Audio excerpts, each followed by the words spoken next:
Une fois de plus, bonjour et merci de suivre le Talk, votre programme d'information matinale sur Vox TV.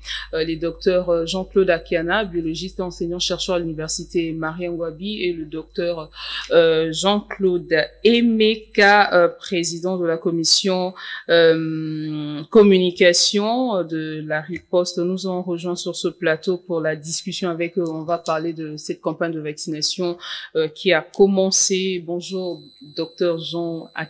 Bonjour madame. Voilà. Docteur Jean-Claude Emeka, bonjour à vous également. Bonjour. Avec vous, évidemment, on va parler de cette campagne de vaccination finalement qui a été lancée dans notre pays. Docteur? Ah ben c'est un bonheur, hein, on est au rendez-vous. Je pense qu'on est très heureux d'avoir d'abord discuté avec vous sur ce plateau de la nécessité de cette vaccination qui est un outil de protection énorme, un arsenal de lutte contre la Covid qui est très stratégique. Les autorités ont donné le temps en se faisant vacciner aux yeux de tout le monde. Les cadres ont suivi et maintenant tout est en route, tout est en marche. On ne peut être que très heureux de voir que le Congo finalement a choisi d'entrer dans le train de lutter de manière vigoureuse contre la Covid. Voilà. On est heureux. Docteur Jean-Claude Emeka, vous qui vous occupez de la communication, en tout cas sur le plan communicationnel, c'est bien réussi de voir que les autorités, surtout le chef de l'État, se faire vacciner, ça renvoie cette image-là à la population qui va briser finalement ce doute qui existait contre la vaccination. Bon, d'abord, il faut rappeler aux Congolais que le président de la République a tenu promesse, puisqu'il avait engagé le pays vers la stratégie de vaccination qui est le moyen le plus sûr pour se protéger contre cet ennemi invisible qui pratique la guérilla. On ne sait plus sur quel front l'attendre, et il s'est aligné, comme tous les autres États, à la vaccination. Un comité ad hoc a été mis en place, une commission vaccination, qui ont travaillé avec les experts congolais pour faire le choix du vaccin. Les équipes ont été formées, les coûts opérationnels sont assurés par le gouvernement. Maintenant, tout étant fin prêt, le président de la République a pensé qu'il fallait que lui-même lance cette vaccination. Les membres du gouvernement ont emboîté le pas. Nous, les techniciens qui communiquent sur cette riposte, nous l'avons déjà fait pour rassurer nos collègues qui sont en première ligne. Il s'agit du personnel de santé, les médias, la force publique, donc les personnes exposées au risque et les personnes fragiles, donc les plus âgés avec les comorbidités. Voilà. Docteur, vous deux, évidemment, vous vous êtes fait vacciner. Comment vous vous sentez? Est-ce que, parce qu'il y a crainte aussi pour les effets indésirables, comment vous vous sentez? Ben bien, plutôt très bien. J'ai pris mon vaccin le samedi. Les collègues cliniciens m'ont reçu. J'ai fait mon alignement comme tout le monde. Et puis, ils m'ont laissé mon temps de repos. Est-ce que vous le dites parce que nous sommes à la télé ou encore vous vous sentez réellement bien? Ah ben, je me sens bien là. Comme vous voyez, c'est ça, moi, parce que j'avais beaucoup de travail. Sinon, dimanche, je serais allé faire mon sport pour vous montrer que je peux faire l'effort de plus. Non, mais en ce qui me concerne, je crois que j'avais déjà donné mon point de vue. Et j'avais donné le point de vue avec une collègue, professeur Ntoumi, en vous disant carrément que c'était important, que c'était un outil de lutte qui est très adapté aux pays en développement, d'autant plus que les pays développés le font. Nous, on était obligés de le faire. On va revenir. On est très bien, on se sent très bien après notre vaccination, on se sent très bien dans notre peau. Voilà. Je confirme également. Docteur Jean-Claude, honnêtement, comment vous vous sentez? Est-ce qu'on le dit parce qu'on est à la télé pour rassurer ceux qui nous suivent, ou encore réellement vous vous sentez bien dans votre corps? Bien. Je crois que vous avez suivi l'image à la télé, comment je me suis fait vacciner, parce que donc ce n'est pas de l'amusement. Et vous, je crois que nous sommes en face de vous. Vous voyez comment nous nous sentons.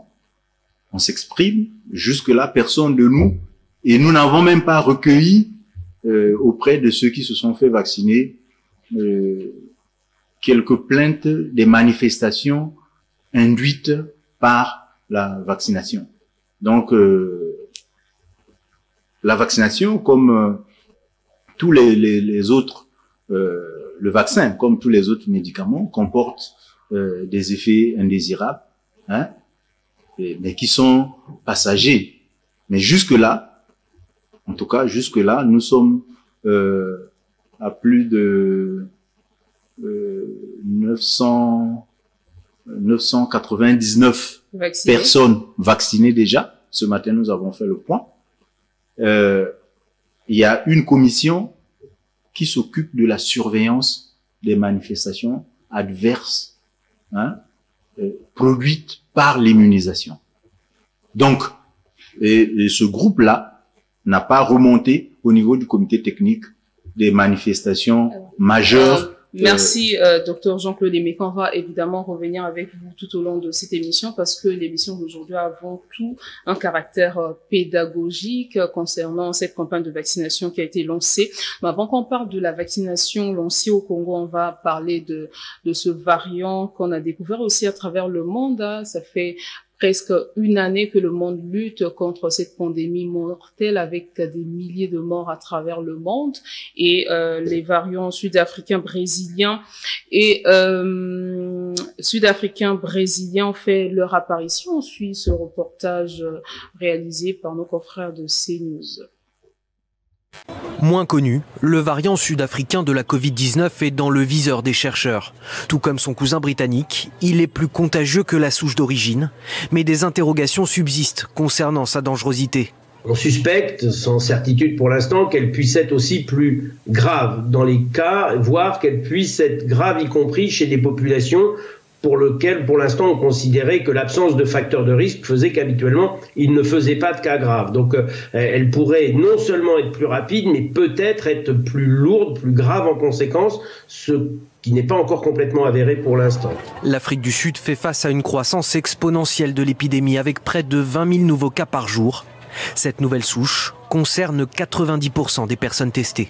En ce moment, en Afrique du Sud, c'est l'été. Malgré l'été, il y a eu une poussée épidémique assez forte, alors on sait bien que pendant l'été, ces virus, du fait que l'on vive en extérieur, se propagent moins. Donc là, ils ont une vraie épidémie. Des analyses sont en cours pour vérifier que la souche sud-africaine ne contourne pas la réponse immunitaire apportée par les vaccins ou par une première infection au virus d'origine. Alors, le docteur Akiana, je me tourne vers vous, vous qui êtes biologiste. Alors, ça fait quelques mois, en tout cas, une année pratiquement qu'on parle de cette pandémie mortelle qui fait des ravages à travers le monde. Et il y a d'autres variants encore qui ont fait leur apparition dans cette lutte contre cette pandémie. Est-ce que le Congo est aussi exposé au risque de contracter ce variant qui est plus proche de nous? On peut parler du variant sud-africain. Ah, bien sûr, nous ne sommes pas en dehors du monde tant que le monde de la planète Terre est un village finalement, et tant que pour des besoins très stratégiques les personnes circuleront, iront d'un pays à l'autre, les variants circuleront. Bien entendu, ça nous interpelle sur la nécessité de renforcer le contrôle aux frontières, mais on n'est pas épargné de cela. Encore que j'apprécie bien ce que vous dites de ce que s'il s'adapte, là on montre que en Afrique du Sud on est en été, donc il fait chaud, alors que hier les températures élevées étaient l'espoir pour le continent noir, le continent africain, de ce que il pourrait nous accompagner dans l'atténuation de la maladie à coronavirus, parce que on considérait au départ que quand les températures sont élevées, on contrôle mieux la maladie, que l'expansion est ralentie. Mais là, nous avons un variant qui est, entre guillemets, tropicalisé, et donc c'est un risque énorme. Mais il y a bon espoir, on va être plus vigilant en ce qui concerne le Congo. Je donne le point de vue. En ce qui concerne le Congo, c'est de renforcer au maximum les contrôles aux frontières. Voilà. Docteur Emeka, est-ce que lorsqu'on parle de ce variant, cela signifie quoi clairement? C'est-à-dire que la personne infectée a encore été réinfectée, ou encore il a développé une autre souche de la maladie? Non, vous parlez de variant. Ça veut dire que vous aviez eu une souche autre que le variant. Donc, il ne s'agit pas d'une réinfestation. Mais non, il faut rebondir ce que dit le docteur Akiana sur le contrôle, renforcer le dispositif de contrôle au niveau des points d'entrée internationaux, mais continuer à respecter les mesures barrières. Au niveau en milieu public, au niveau de la famille. Donc il faut renforcer la conscience des Congolais pour que qu'on ne laisse pas tomber les mesures édictées par le gouvernement. Tant que le gouvernement n'aura pas dit que l'épidémie est contrôlée, qu'il faut, nous allons continuer à observer les mesures standards d'hygiène, hein? Le lavement régulier des mains, la distanciation physique, le port du masque conforme et obligatoire en milieu public. Là, nous nous permettons au plateau parce que nous observons la distanciation physique et on s'assure que vous allez nettoyer, désinfecter les bureaux après notre passage et régulièrement. Voilà. Docteur, une dernière question, mais ces variants, est-ce qu'on présente les mêmes symptômes que la première souche, le Covid? Là, on pense que, quand on parle déjà de variants, c'est que par leurs caractéristiques, d'un point de vue biologique, ils n'ont pas le même niveau de virulence.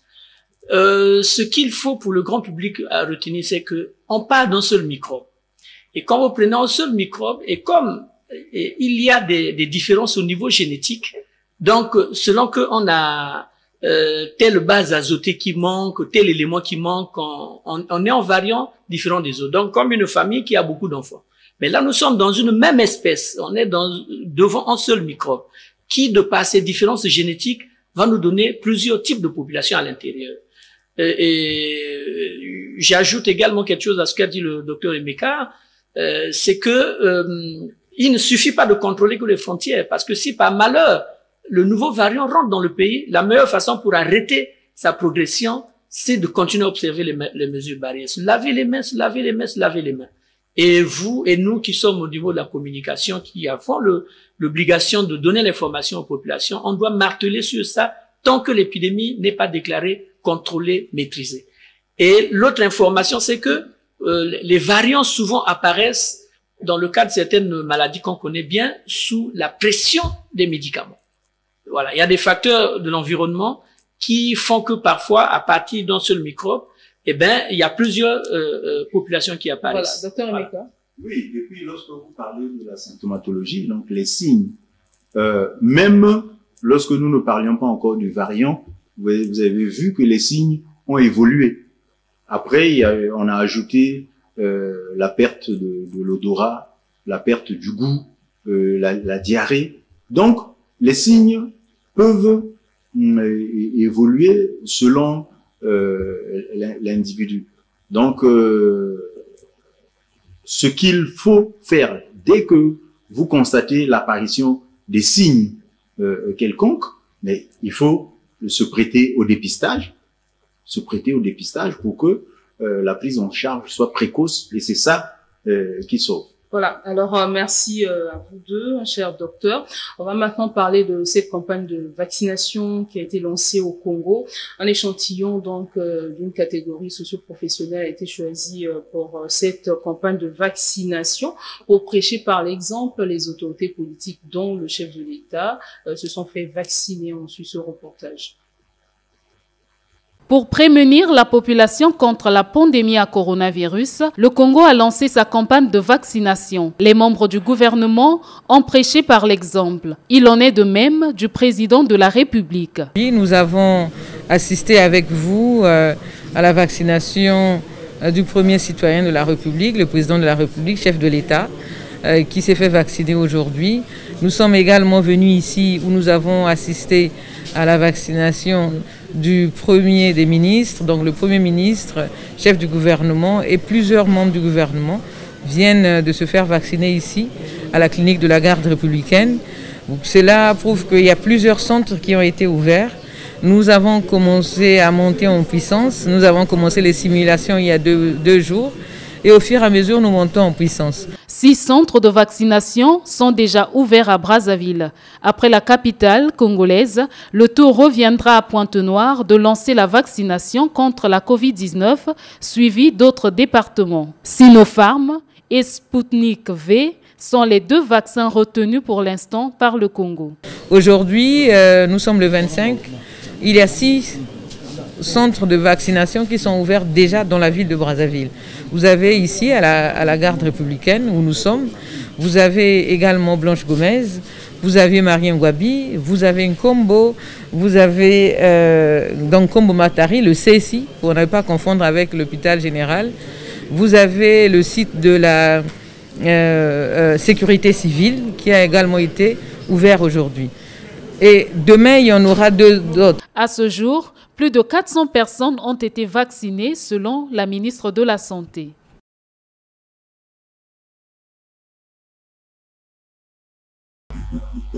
Voilà, docteur Jean-Claude Emeka, le Congo compte à ce jour 9564 cas, dont 8197 guéris. Mais pourquoi cette campagne de vaccination commence par cette catégorie socio-professionnelle de la population? Pourquoi eux, ils sont prioritaires dans cette campagne de vaccination? Bien, je crois que il y a plusieurs communications qui sont déjà passées à ce sujet pour édifier les Congolais. Nous avons 2 critères qui ont guidé dans le plan de déploiement de la vaccination. Il y a l'exposition au risque et la fragilité. Donc, la première cible, donc, le personnel de santé, les médias, la force publique, les personnes œuvrant au niveau des plateformes, des points d'entrée, nos collègues des affaires sociales sont les personnes les plus exposées au risque. Donc nous devons les protéger pour qu'ils protègent les autres, surtout le personnel de santé par exemple au niveau des hôpitaux, il faut qu'ils soient protégés. Et il y a les personnes fragiles. Donc, le grand âge est un facteur de risque. Vous avez vu le président de la République, les membres du gouvernement, mais tous, ils sont pratiquement des personnes âgées. Donc, ce n'est pas que on les a privilégiés, c'est parce qu'ils font partie de cette première cible. Ensuite, il y aura les commerçants, les enseignants, qui feront partie de la deuxième cible. La première cible, c'était 173 000 personnes. La deuxième cible, je crois, c'est 382 000. Et la troisième cible, ce sont des personnes qui n'appartiennent pas aux 2 catégories-là, donc les personnes de 15 ans et plus.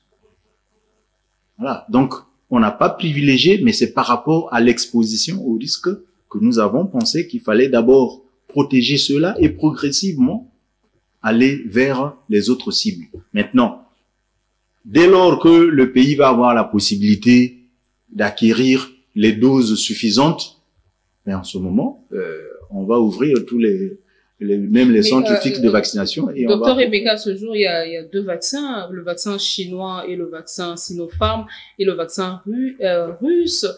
Donc, est-ce que, parce qu'il était dit qu'il devrait être il a été mis en place d'ailleurs une commission pour choisir le type de vaccin approprié. Est-ce que ces 2 vaccins ont été choisis en fonction des dons qu'on nous avait par la Chine ou encore c'est réellement les vaccins qui ont été retenus en fonction des Congolais? Bon, pour me jeter à l'eau, je sais que la commission a été mise en place, on connaît son existence et cette commission a travaillé d'arrache-pied parmi les conditions, les critères qui ont été privilégiés, il y a les conditions de conservation parce que l'un des grands défis c'était si l'on prenait les vaccins qui se conservent à moins 80, les difficultés liées à la chaîne de froid risquaient de se dresser sur le chemin du pays comme un obstacle. Je sais que ce critère-là a dû être pris en considération. Et bien entendu, le contenu des communiqués de presse que chaque fabricant a édité, a émis, ont dû également être prises en compte pour regarder les résultats qui ont été issus de l'évaluation scientifique de ces vaccins-là, je crois.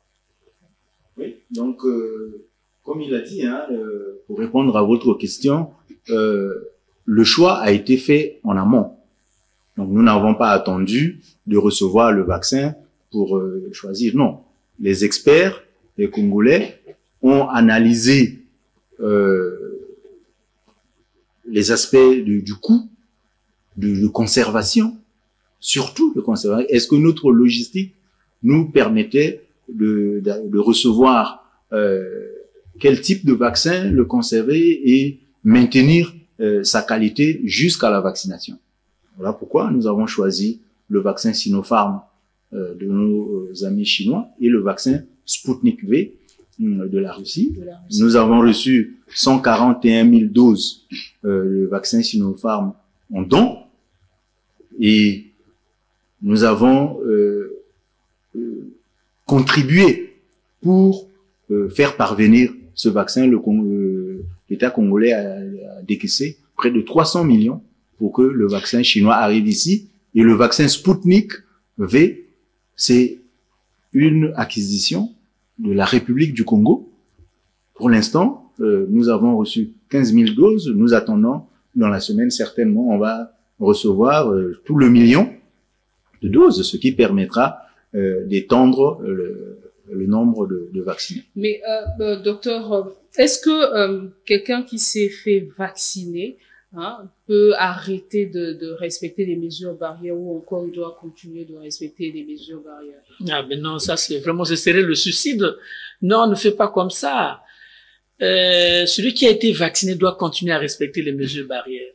Parce que la vaccination, elle toute seule ne suffit pas.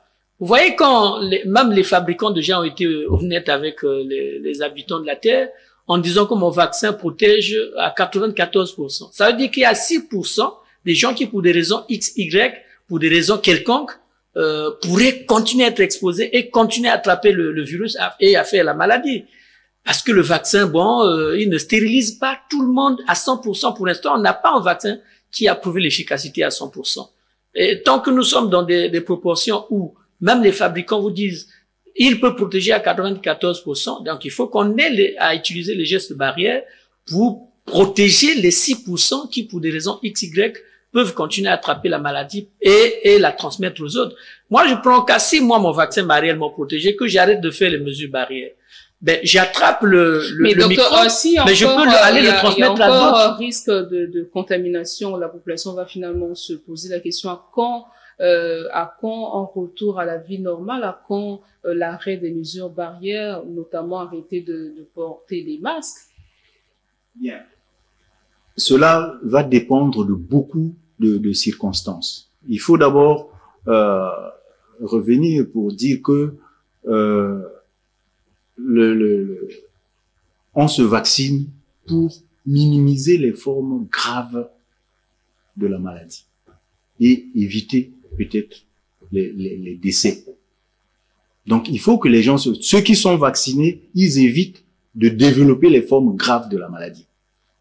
Il y a d'abord ça que la population doit comprendre et adhérer à la vaccination.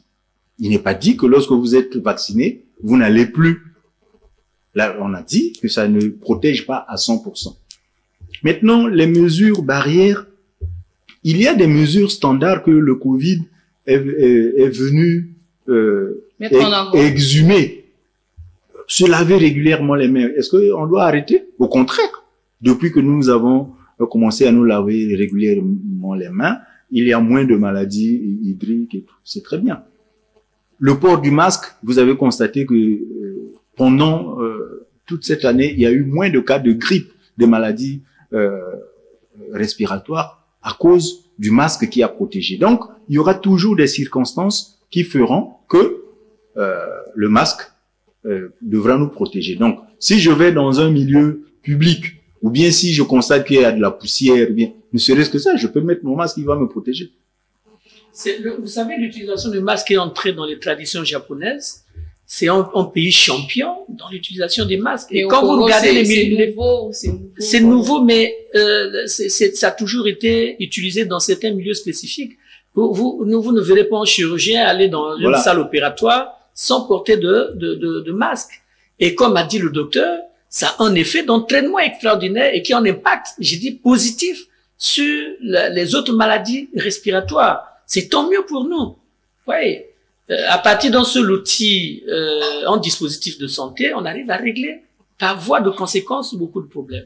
Donc, et à côté de ce que nous venons de dire précisément sur cette question, il y a cette notion de variant. Les variants, nous n'arrêterons pas de les avoir. Et plus on va avoir la vaccination, plus on a utilisé les médicaments pour soigner les gens contre la Covid. On sait très bien que la pression médicamenteuse a pour effet l'une des conséquences, c'est que ça induit la fabrication des variants. Donc, tant que on est vacciné et tant qu'on sait qu'il y a le risque d'apparition de nouveaux variants qui risquent de ne pas être dans le cocktail vaccinal à partir duquel nous avons les vaccins actuels. Donc, il faut continuer à utiliser pour qu'une personne soit immunisée, il faut au moins 2 doses. Hein. Est-ce que nous aurons les moyens de vacciner toute la population avec les 2 doses? Mais bien sûr, il y a eu un plan qui a été élaboré, validé. Et en ce moment, nous qui avons pris la première dose, notre deuxième dose est sécurisée. Moi, je vais prendre ma deuxième dose le 6 avril. Eh ben moi, je prends la mienne le 12. Voilà, donc si nous avons eu 141 000 doses du vaccin Sinopharm, avec ces doses-là, nous ne vaccinons que 70 000 personnes. On va sécuriser le deuxième passage. Et en attendant, les efforts sont en train d'être faits par le gouvernement pour que les doses arrivent pour le reste de la population. Mais docteur, une précision. Est-ce que cette vaccination, elle est gratuite? Elle est gratuite.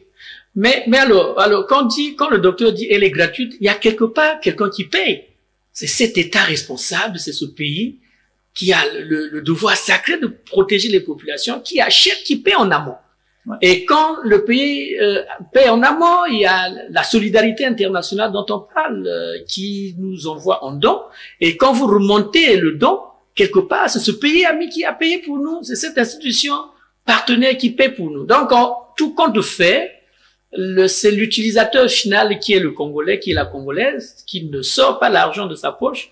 Mais il faut très bien rendre hommage à ce pays. C'est normal, je veux dire, qui paye pour ses citoyens et ce qui est normal. Parce que le rôle d'un État, c'est de protéger les citoyens. Et puis, il y a quelque chose qu'il faut rappeler à tous ceux qui sont concernés par la première cible. Donc, le personnel de santé qui hésite, qui observe que les gens ont compris aujourd'hui, si vous allez à Blanche-Gomez, à la clinique de la garde républicaine, à la sécurité civile, mais vous allez voir l'engouement, les gens, ils sont là, ils sont en train de se faire vacciner. Et quand les gens arrivent, ceux qui ont pris conscience, qui veulent se protéger, protéger les autres, nous n'allons pas les renvoyer.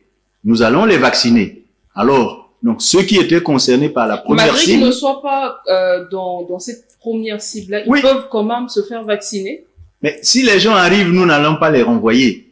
Maintenant, ceux qui sont concernés par la première cible, s'ils hésitent, quand nous aurons épuisé les doses prévues pour la première cible, ils attendront. Et vous avez vu, ça s'est passé en Europe. À un moment donné, les gens qui se sont réveillés en retard, quand ils sont arrivés, il y avait plus de vaccins. Mais ils ont dû attendre. Donc, espérons que les gens, ils ont compris qu'ils font partie de la première cible et ils doivent se protéger pour protéger les autres. Parce qu'il ne faut pas qu'il y ait des infections nosocomiales de Covid dans nos formations sanitaires. Et c'est pour ça, madame, j'ai bien aimé qu'en introduction, vous ayez dit cette émission a une valeur pédagogique. Voilà. Et on interpelle la conscience citoyenne des uns et des autres. Et ça, il ne fallait pas attendre tant d'émissions pour s'engager.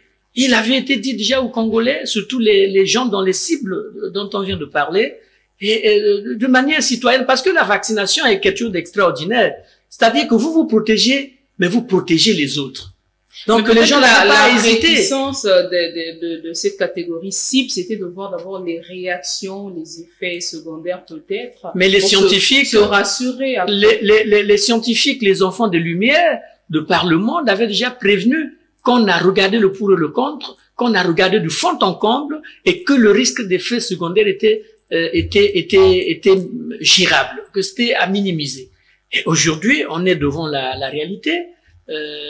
Bon, les compatriotes, les agents de santé sont allés, les autorités sont passées, et vous voyez que ça se passe très bien.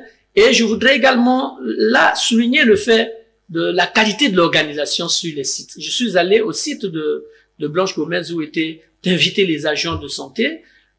C'est relativement fluide, c'est très bien. Les collègues agents de santé, je les félicite ici de la manière dont ils reçoivent les gens, dans le respect de leur sacerdoce, dans le respect de leur serment d'Hippocrate. Ils vous reçoivent gentiment, ils vous orientent correctement. Donc, ça se passe plutôt bien. C'est lié au vaccin, hein, parce que l'image aussi des personnels soignants, les Congolais connaissent autre chose. Est-ce que c'est lié parce que c'est le vaccin, justement?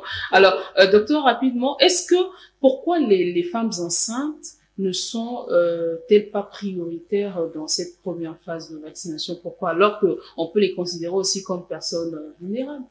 Les femmes enceintes sont des personnes vulnérables.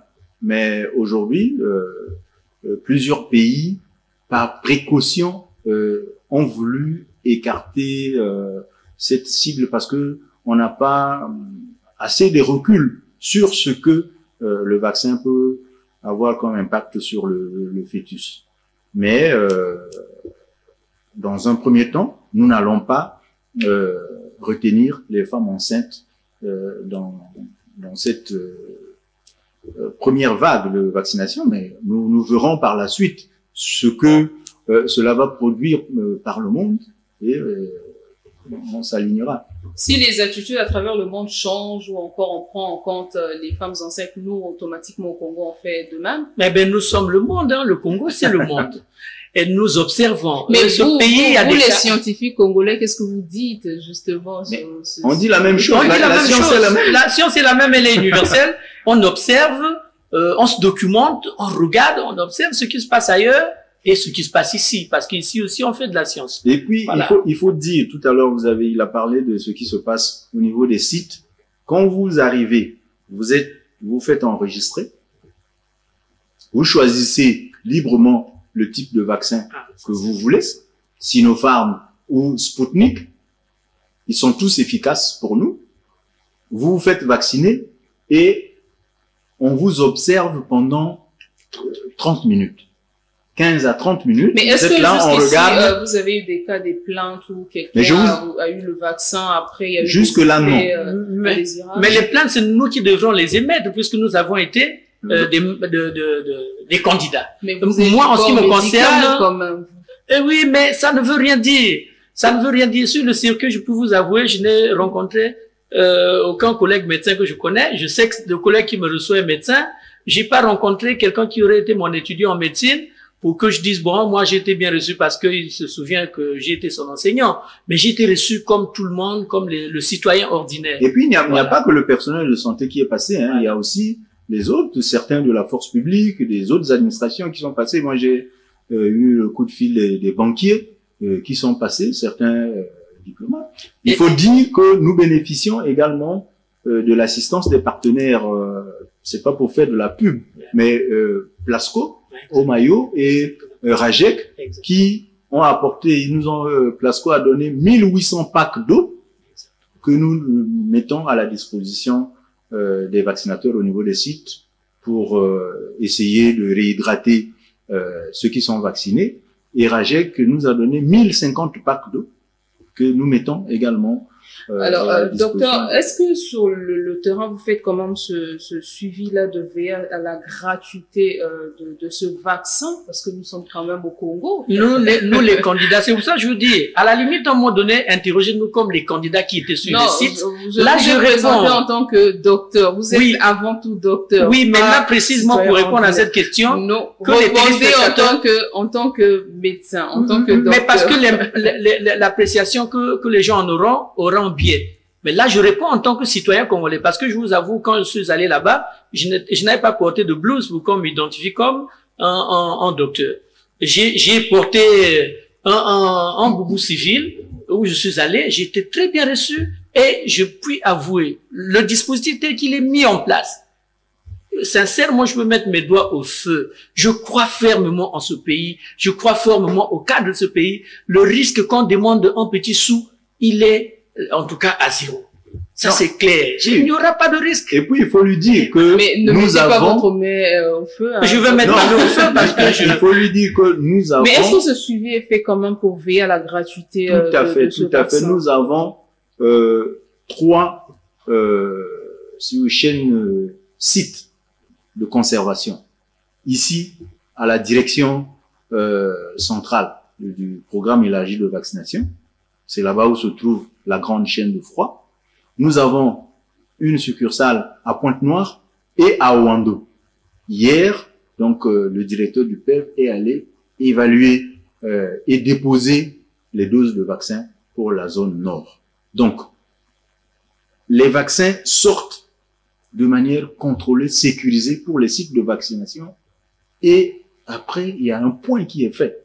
Donc, ce vaccin, vous ne le trouverez pas en vente dans les officines pharmaceutiques. Donc, personne ne pourra le mettre en vente quelque part. La vaccination est gratuite. Elle est supportée par l'État congolais. Donc, vous n'avez pas à avoir crainte de ce que le vaccin peut se retrouver quelque part dans les sites. Et d'ailleurs, la précaution dont on peut s'entourer, les compatriotes, c'est de s'assurer qu'ils vont prendre le vaccin dans les sites dûment choisis, indexés par le pays. Ces sites-là sont officiels. Si vous avez une difficulté, posez la question à un agent de santé. Chacun de nous autour connaît un agent de santé autour ou suivez à la télé. Tout à l'heure, dans l'interview de Madame la ministre sortie de la vaccination des autorités du pays, Madame a cité les 6 sites qui sont connus au niveau de Brazzaville. Donc, allez vers les sites officiellement reconnus. Et je crois que le dispositif est mis en place de sorte que ça décourage tout petit esprit malveillant qui tenterait d'essayer de vendre. C'est pas possible. Et nous, on a l'expérience sur certaines maladies comme les antirétroviraux. Mais les Congolais vous écoutent. Hein, mais bien sûr, oui, et puis, nous veillerons. en matière de vaccination, il faut faire très attention. Donc, la qualité du vaccin, c'est très important. Et là, le vaccin est de qualité parce que il est conservé dans les conditions requises. Mais la qualité, la compétence des vaccinateurs. Donc, n'allez pas vous faire vacciner par n'importe qui. Les vaccinateurs qui sont sur les sites ont été formés, des simulations ont eu lieu. Et donc, les manifestations... N'importe qui du personnel médical ne peut pas vacciner que ceux qui ont été formés pour vacciner. Mais bien sûr. Si vous n'avez pas été formé, il faut pas. Parce que les manifestations que nous suivons de par le monde, quelquefois, c'est dû simplement à la qualité aussi du vaccin et puis la compétence du vaccinateur. Et je vais rendre un témoignage pour vous montrer comment effectivement il faut que les gens... Quand j'arrive devant la collègue qui m'a vacciné à Blanche Gomez, alors pendant qu'elle charge la seringue, et il y a eu quelques bulles d'air, elle me dit, docteur, vous voyez, docteur, parce que je suis passé incognito, elle dit, monsieur, vous voyez, il y a les bulles d'air, il faut que je les renvoie, parce que c'est ça qui est souvent responsable des embolies pulmonaires. Ouais. Elle me dit ça à l'instant où et puis elle le remue. Il faut avoir été formé. À la base, on a la formation de médecins, d'infirmiers, de biologistes. Mais après, pour des questions spécifiques, la formation, ça doit se faire à tout moment. Donc, dans le cadre de ce sujet très stratégique qu'est la vaccination contre le coronavirus, et il faut que les gens soient formés. Et pour voir ces gens-là, ils sont postés dans les sites officiels, du moins choisis par le pays et indexés et connus de tout le monde. Voilà, docteur Emeka, à ce jour, on parle de 900 ou 1000 personnes qui ont été vaccinées. Il y a 900 personnes, mais le rythme est assez lent quand même comparativement aux autres pays qui avaient lancé la vaccination avant nous. Bon, si vous comparez même les populations, ces pays-là regorgent des populations plus importantes que le nôtre. Et un peu partout, je crois que ça a démarré timidement parce que les gens n'y croyaient pas. Mais aujourd'hui, je vous ai dit, si vous allez sur les sites, vous allez voir avec quel engouement les gens sont en train de se prêter à la vaccination et nous les encourageons. Donc, mieux vaut d'ailleurs aller doucement et sûrement plutôt que d'essayer de doper, de faire une vitesse énorme. Moi, je crois qu'on va augmenter en puissance, même en accélération au fur et à mesure. Est-ce que ce rythme-là, c'est pas en fonction des moyens que nous disposons ou encore les vaccins qui sont disponibles? Non, non, pour l'instant, plutôt la raison fondamentale, c'est les gens qui arrivent, puisque personne n'est allé sur le site et s'est vu refouler pour dire, pour l'instant, on a trop de personnes, vous repartez. Donc, c'est plutôt l'engouement qui monte crescendo au fur et à mesure que les gens arrivent, sont rassurés, ils vont arriver en plus grand nombre. Voilà. Mais docteur, on va terminer avec vous sur cette question. Pour que finalement on ne parle plus évidemment de cette pandémie, il faudrait qu'on vaccine combien de pourcents de notre population? Pour atteindre l'immunité individuelle et collective, il nous faut vacciner 60 millions et 60% de notre population. 60%. Même donc ça équivaudrait à peu près 3 500 000 personnes. Même lorsqu'on a espéré la main divine du fait de l'immunisation naturelle, donc la prémunition naturelle où on s'attendait à ce que les gens, une fois qu'ils sont contaminés, ils sortent de leur épisode en gardant les anticorps, en gardant l'immunité, c'était dans la proportion des 60%, 60 à 70%. Donc si l'immunisation par la vaccination atteint ces chiffres dont a parlé le docteur, on peut espérer être suffisamment protégé pour que la circulation soit au ralenti, la circulation de microbes soit ralentie. Les Congolais donc auront tous, une grande partie auront accès à ce vaccin, docteur? Le plan élaboré a prévu de couvrir les 60%. Donc toutes les cibles vont être couvertes. Voilà pourquoi nous rassurons que le gouvernement est en train de tout faire dans le cadre des initiatives de solidarité au niveau africain, et le gouvernement va acquérir des doses supplémentaires pour couvrir l'ensemble de la population prévue dans le cadre de l'immunité collective. Voilà. Une dernière chose, est-ce que ce sera jusqu'à la fin de cette vaccination, ce sont les 2 types de vaccins qui ont été retenus pour le Congo? Non, non, non. Le Congo est ouvert aux autres types de vaccins également. Donc, comme on l'a dit tantôt, est-ce que nous avons la capacité de logistique de conserver ces vaccins? Nous sommes également ouverts aux vaccins AstraZeneca. Maintenant, dès lors que les moyens nous le permettront, nous pourrons acquérir également le vaccin Johnson & Johnson. Exactement. Hein? Donc, il n'y a pas que les 2 types de vaccins. Pour l'instant, c'est ce que nous avons pu acquérir, mais nous sommes en train d'élargir notre couverture. Et voilà, il faut saluer effectivement l'Afrique, parce que très souvent on se dit, est-ce que l'Afrique sait faire les choses? Johnson & Johnson, c'est quand même quelque chose qui est conditionné, qui est fait en Afrique du Sud. Moi, je voulais au passage dire cela. Je voudrais également au passage dire que l'Union africaine, à travers son agence spécialisée qui s'appelle Centre africain de contrôle des maladies, Africa CDC, appuie énormément les pays dans le cadre des dons, et cet organisme a joué un rôle clé dans les contacts que l'Afrique, les pays africains devaient avoir avec les fabricants. Voilà. Voilà. Alors, merci à vous deux, docteur Jean-Claude Emeka, coordonnateur de la commission communication de riposte contre la Covid, et le docteur Jean Akiana, biologiste enseignant-chercheur à l'université Marien Ngouabi. Merci à vous également de nous avoir suivis. Merci aux équipes techniques qui ont réalisé cette émission. À très bientôt pour un nouveau numéro du Talk.